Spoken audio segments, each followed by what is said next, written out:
جب وہ قوم نہ سدھری تو اللہ رب العزت نے ایک چوہے کے ذریعے سے اس قوم کو ہلاک کر دیا، اور ہلاک یوں کیا کہ اللہ اکبر، ایک چوہا ان کے ڈیم کے اندر سوراخ کرتا ہے۔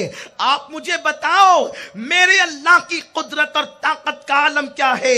چوہا پتھر کو کاٹ نہیں سکتا، لیکن اللہ رب العزت نے ایک چوہے کو جب چن لیا تو اللہ نے اس کے اندر یہ طاقت عطا کر دی اس کے پیروں اور اس کے دانتوں میں کہ اس نے پہاڑ کو کاٹنا شروع کیا، اور چھوٹا سا سوراخ جو ہے ان کے ڈیم کے اندر بن گیا، اور وہ سوراخ سے جب پانی گزرنے لگا تو ڈیم کا سوراخ بڑھتے بڑھتے بہت بڑا، اور اس کے بعد جب سیلاب آیا تو وہ قوم کو ہلاک کر دیا گیا، اس قوم کو تباہ کر دیا گیا، اس قوم کو برباد کر دیا گیا۔ میرے پیارے آقا صلی اللہ علیہ وسلم کے دیوانوں، اس طرح کی بے شمار قومیں ہم سے پہلے زمین پہ آباد ہوئی۔ اللہ اکبر، اسی زمین کے اوپر ایک مالدار تھا جس کا نام قارون تھا۔ یہ جناب موسیٰ علیہ السلام کے سگے چچا کا بیٹا تھا، حضرت موسیٰ علیہ السلام کا چچا زاد بھائی تھا۔ یہ اتنا اخلاق مند انسان تھا کہ اس کے اخلاق کے چرچے بنی اسرائیل کے اندر بہت بجا کرتے تھے، اس کے ڈنکے بجتے تھے بنی اسرائیل میں۔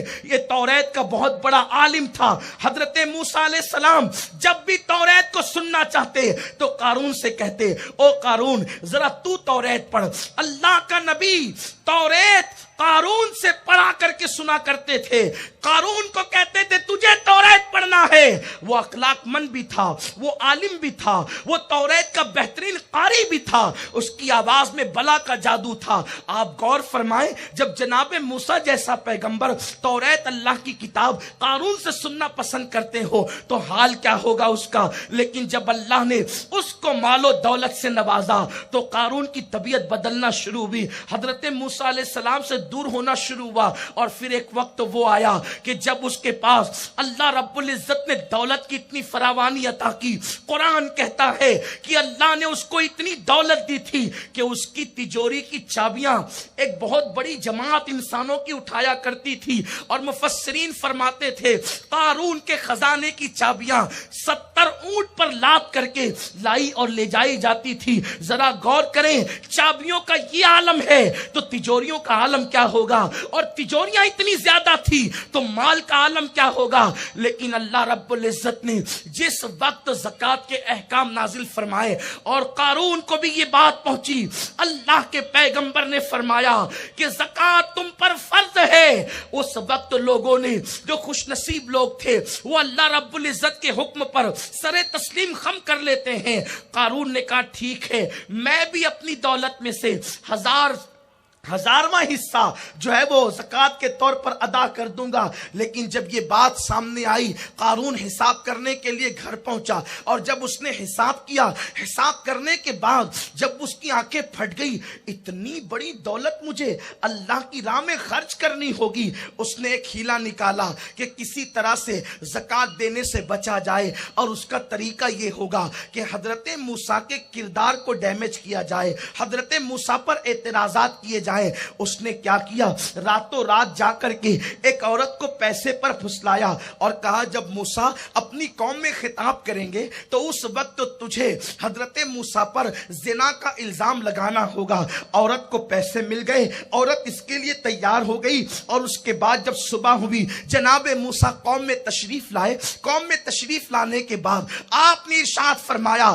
لوگو اللہ سے ڈرو، اور جب آپ نے قوم کے درمیان باز فرمایا، قارون کھڑے ہو کر کے سوال کرتا ہے اے اللہ کے نبی ایک سوال کا جواب دے۔ حضرت موسیٰ علیہ السلام نے پوچھا کیا ہے؟ کہا اگر کوئی زنا کرے اس کی سزا کیا ہے؟ جناب موسیٰ علیہ السلام نے فرمایا اگر غیر شادی شدہ ہے تو اس کو کوڑے لگائے جائیں، اور اگر شادی شدہ ہے تو اس کو سنگسار کیا جائے۔ اس وقت اس نے پوچھا یہ سزا عوام کے لیے ہے یا آپ کے لیے بھی ہے؟ اللہ کے پیغمبر نے فرمایا میں بھی اللہ کا بندہ ہوں،